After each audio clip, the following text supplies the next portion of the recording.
Good morning, students. Today we will discuss exercise 3.3, which is related to graph. Firstly, हमें किया कि हमें एक डाटा दिया हुआ था, रफ डाटा दिया हुआ था, उसको हमने टेबुलर फॉर्म में रिप्रेजेंट करना सीखा. फिर उसको हमने पिक्टोग्राफ बनाना सीखा, उससे हमने बार ग्राफ बनाना सीखा, जिससे हमें बड़ा इजी हो जाता है कि किसी भी स्टूडेंट की या टेम्परेचर सिटी का उसकी हमने जो भी हमने देखना होता है उससे इजीली हमें क्लियर हो जाता है. लेकिन आज हम करेंगे डबल बार ग्राफ जिसमें हम कंपैरिजन करते हैं एक डाटा का टू कैटेगरीज में. सपोज करो आपका एक एनुअल रिपोर्ट कार्ड है, उसमें फर्स्ट टर्म सेकेंड टर्म दोनों टर्म्स के मार्क्स आते हैं. आप भी कंपेयर करते हो कि फर्स्ट टर्म में मेरे मैथ्स के इतने मार्क्स आए, सेकंड में इतने आए. इसको रिप्रेजेंट करने के लिए या साइंस एसएस अदर सब्जेक्ट्स में कितने मार्क्स आए, इसको रिप्रेजेंट करने के लिए हम डबल बार ग्राफ का यूज़ करते हैं. सबसे पहले फर्स्ट क्वेश्चन है, use the bar graph to answer the following question. हमें बार ग्राफ दिया हुआ है और हमें क्वेश्चन के आंसर देने हैं. व्हाट इज मोस्ट पॉपुलर पेट. अब इस बार ग्राफ को देखेंगे, जो बार ग्राफ जिस बार ग्राफ की हाइट सबसे ज्यादा होगी इसका मतलब वही मोस्ट पॉपुलर पेट है. अब यहाँ देखिए कैट कितने बच्चों को पसंद है, 10 स्टूडेंट्स को, तो इसका मतलब फर्स्ट का आंसर क्या गया, which is most popular pet cat. Next second question है, how many students have dog as a pet. कितने बच्चों के पास डॉग एज अ पेट है.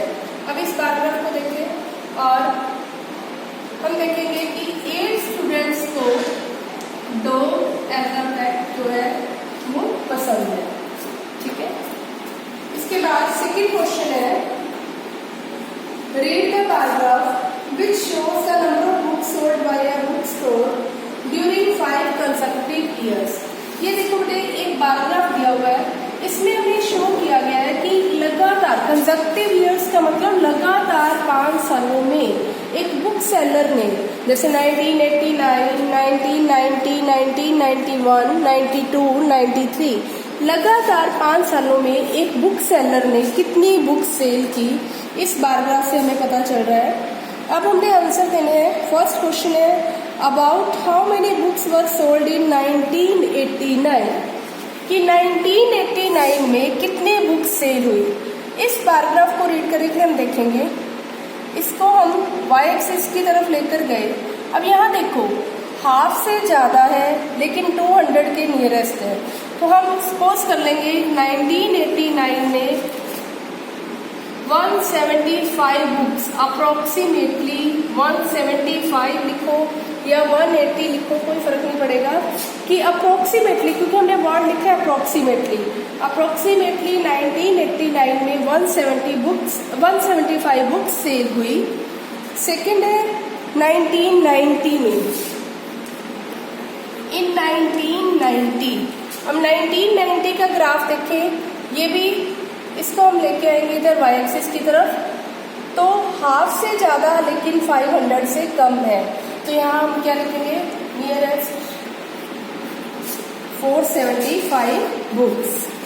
देन 1992 में अब यहाँ तक आ रहा है और हाफ से कम है लेकिन 200 से ज़्यादा है, तो near about 225 books sold in 1992. Second question है, in which year were about 475 books sold. हमने ये बताना है कि कौन से ईयर में नियरेस्ट 475 बुक्स सेल हुई.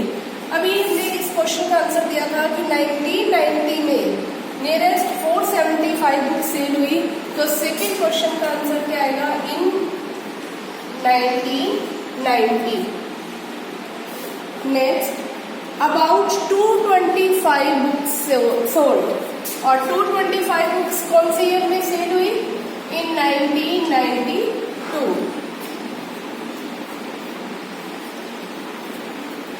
Next, in which year were fewer than 250 books sold.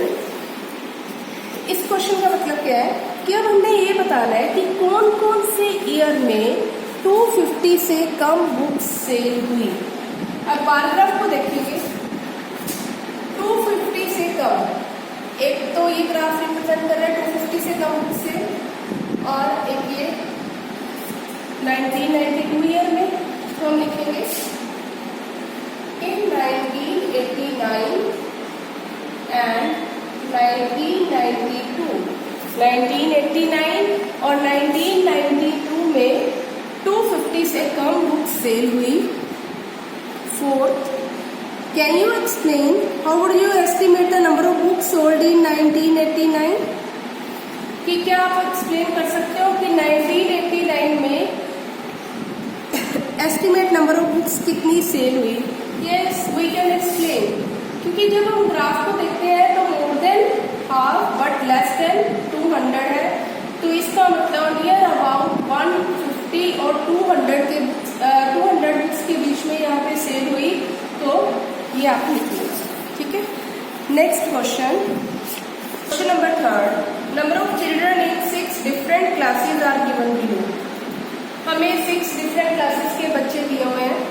Represent the data on bar graph, और इस डाटा को हमने बार ग्राफ में रिप्रेजेंट करना है। Class 5th, 6th, 7th, 8th, 9th, 10th और नंबर ऑफ चिल्ड्रन दिए हुए हैं।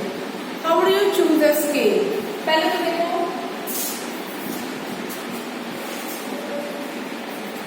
स्केल आप अपनी मर्जी से ले सकते हो कि अगर हमें यहाँ पे दिया हुआ डाटा 135, 120, 95, 100, 135, 120, 95, 100, 90, 80।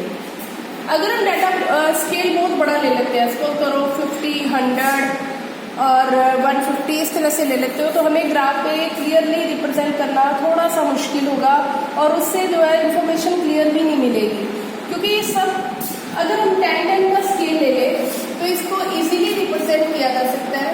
तो यहाँ पे मैं 1 यूनिट लेंथ क्या ले रही हूँ, 10 students. 1 unit length is equal to 10 students.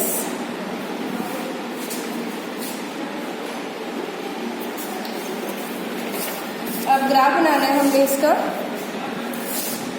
Graph बनाने के लिए सबसे पहले देखो, हमारे पास हॉरिजॉन्टल लाइन होती है जिसको हम एक्स एक्सिस से रिप्रेजेंट करते हैं, और वर्टिकल लाइन जिसको हमने वाई एक्सिस से रिप्रेजेंट करते हैं।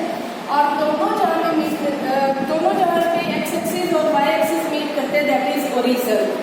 अब यहाँ पे हमने क्लास लेनी है एक्स एक्सिस पर, number of children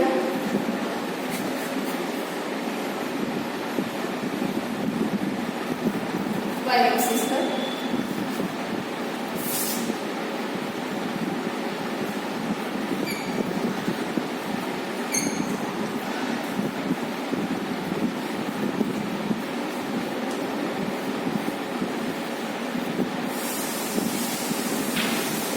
फर्स्ट है 5th क्लास में नंबर ऑफ चिल्ड्रन है 135, 130 और 140 के बीच में लाई करेगा 135। सबसे पहले हमने एक बॉक्स छोड़ा और एक बॉक्स में पहला ग्राफ जो हमने शो कर दिया। अब 6th क्लास के स्टूडेंट्स शो करने हैं 120, तो जितना स्पेस आपने पहले छोड़ा उतना ही बाद में छोड़ना है, और यहाँ पे अब हमने 120 इसको रिप्रेजेंट करना है।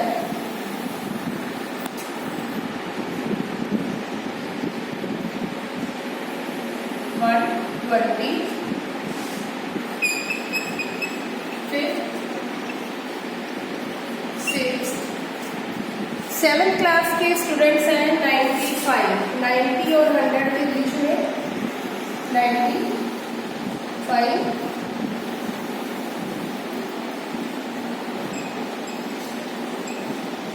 8th क्लास में है 100,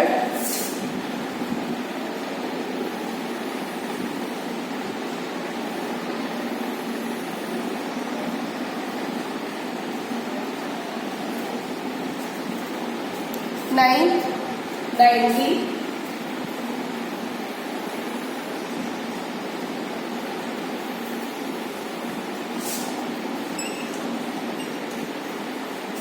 और 10th क्लास के स्टूडेंट्स हैं 80।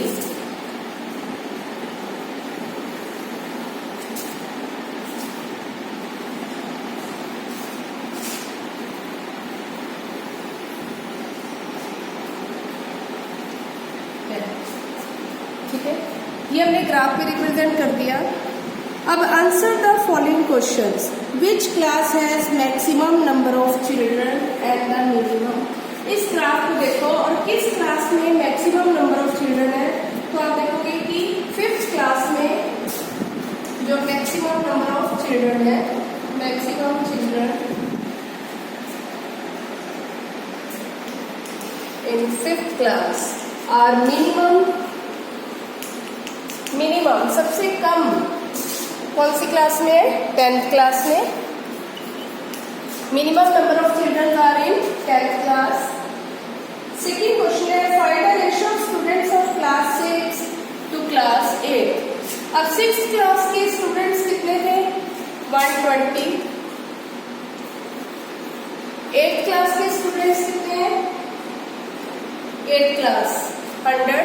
इनकी हमें रेशियो फाइंड करनी है। रेशियो फाइंड करने के लिए हम यहाँ देखेंगे, इसको जितना कैंसिल होता है इसको कैंसिल करेंगे, तो हमारे पास इसकी रेशियो क्या आ जाएगी, 6:5। तो आपने ये बार ग्राफ को अपनी ग्राफ नोटबुक में बनाना है। नेक्स्ट क्वेश्चन है 4। The performance of a student in first term and second term is given, draw A double bar graph.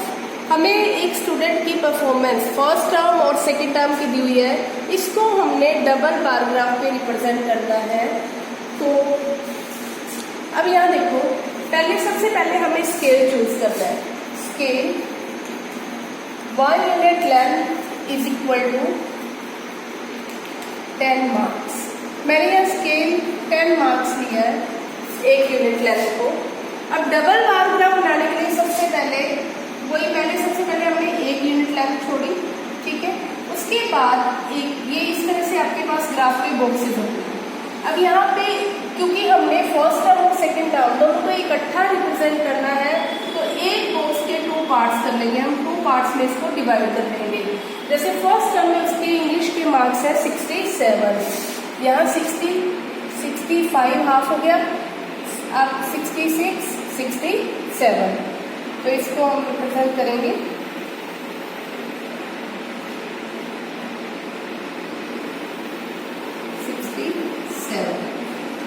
Second term में उसके मार्क्स कितने हो गए, 70,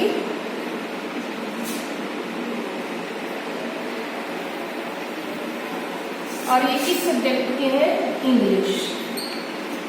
फिर हमने एक बॉक्स छोड़ना है। अब नेक्स्ट बॉक्स में दोनों फर्स्ट टर्म और सेकेंड टर्म के मार्क्स को रिप्रेजेंट करना है।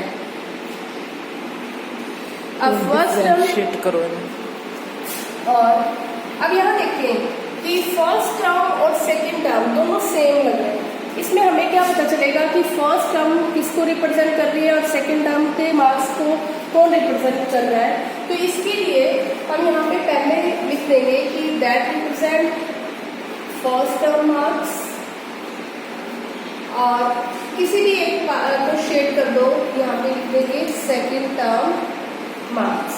तो इसको हम शेडेड कर देंगे। अब ये हमारे लिए क्लियर हो जाएगा कि ये जो प्लेन वाला बार ग्राफ है ये फर्स्ट टर्म के मार्क्स को, और शेडेड जो है सेकेंड टर्म के मार्क्स को रिप्रेजेंट कर रहा है। हिंदी के मार्क्स है फर्स्ट टर्म में 72,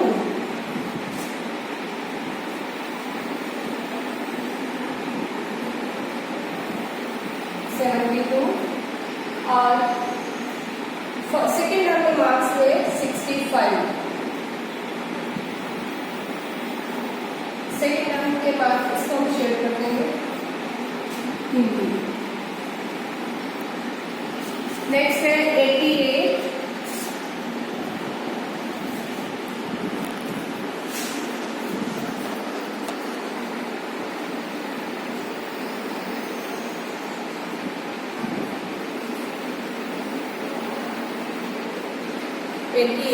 और हमें चाहिए 95। अब यहाँ पे मैंने 90 तक बनाया था, लेकिन हमें आगे भी चाहिए, तो इसको हम एक्सटेंड कर देंगे 195।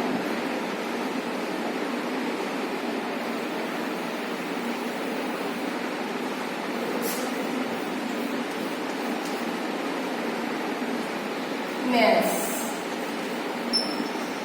नेक्स्ट है साइंस में 81,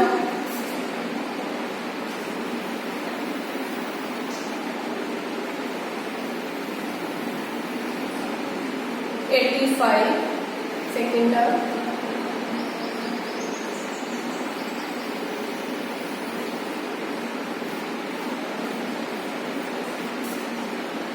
साइंस। सोशल साइंस 73,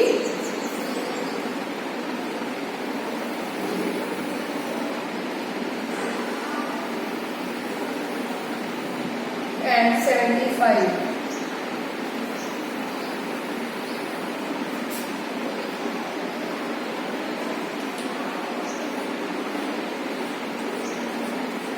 इस तरह से हम ग्राफ पे इसको डबल बार ग्राफ पे इसको रिप्रेजेंट करेंगे।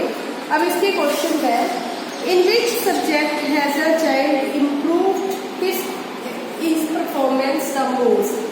किस सब्जेक्ट में बच्चे ने अपनी परफॉर्मेंस को ज़्यादा इम्प्रूव किया। अब देखो, इंग्लिश में 3 मार्क्स की इम्प्रूवमेंट है, हिंदी में इसकी इम्प्रूवमेंट नहीं है, उसका रिजल्ट कम है पहले से। मैथ्स में 7 मार्क्स की इम्प्रूवमेंट है, साइंस में 4 मार्क्स की और सोशल साइंस में 2 मार्क्स की। तो किस सब्जेक्ट में इसकी इम्प्रूवमेंट जो है ज़्यादा अच्छी थी, तो वो क्या है, मैथ्स। फर्स्ट आंसर क्या गया, मैथ्स। सेकंड है, in which subject is the improvement least. सबसे कम इम्प्रूवमेंट किस सब्जेक्ट में हुई, तो किस सब्जेक्ट में हुई, सोशल साइंस। इसमें सिर्फ 2 मार्क्स ही इंक्रीज हुए, तो सबसे कम इम्प्रूवमेंट सोशल साइंस में। Has the performance gone down in any subject. क्या किसी सब्जेक्ट में उसकी परफॉर्मेंस कम हुई। यस, हिंदी में देखिए पहले 72 मार्क्स थे, लेकिन सेकंड टर्म में कम होकर कितने हो गए, 65। तो हम लिख देंगे yes in Hindi. His performance is gone down. Okay, same 5th question है डबल बार ग्राफ। यहाँ पर भी आपने स्केल अपने अकॉर्डिंग चूज कर लेना है कि जो भी स्केल चाहो आप ले सकते हो, और इसको आप अपने ग्राफ नोटबुक में रिप्रेजेंट करोगे।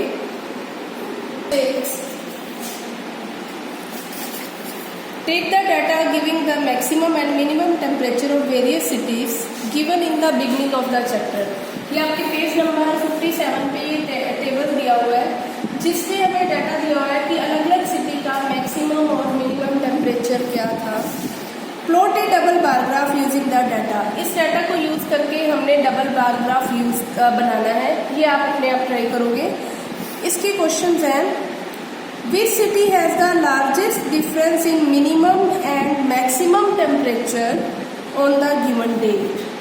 कि किस सिटी का में सबसे ज़्यादा मिनिमम और मैक्सिमम टेम्परेचर में सबसे ज़्यादा डिफरेंस है। अब यहाँ देखिए, अहमदाबाद में मैक्सिमम और मिनिमम में 9 डिग्री सेल्सियस टेम्परेचर का डिफरेंस है। अमृतसर में 11 डिग्री सेल्सियस टेम्परेचर का डिफरेंस है मैक्सिमम और मिनिमम में।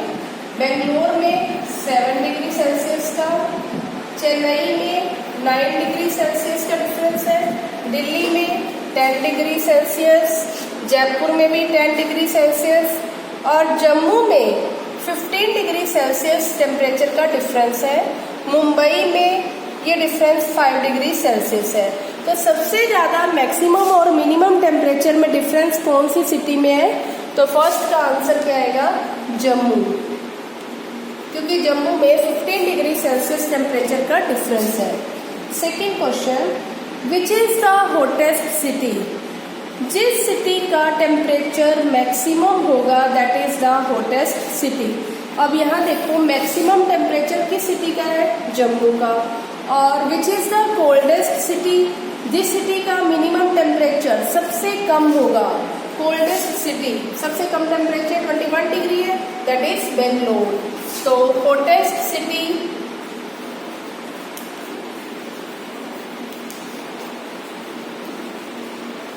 जम्मू और coldest city Bengaluru. Third question है, name 2 cities where maximum temperature of one was less than the minimum temperature of the other। हमने 2 cities ऐसी बतानी है जिसमें उस सिटी का मैक्सिमम टेम्परेचर जो है मिनिमम दूसरी सिटी के मिनिमम टेम्परेचर से भी एक कम है। अब यहाँ देखो, बेंगलोर और अहमदाबाद। बेंगलोर का मैक्सिमम टेम्परेचर 28 डिग्री सेल्सियस है और अहमदाबाद का मिनिमम टेम्परेचर कितना है, 29 डिग्री सेल्सियस।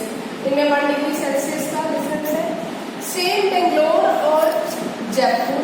अब यहाँ पे भी देखो कि यहाँ पे मैक्सिमम टेम्परेचर 28 है और इन दोनों सिटीज में मिनिमम टेम्परेचर कितना है, 29। तो क्या आएगा आंसर हमारे पास, बेंगलोर एंड अहमदाबाद,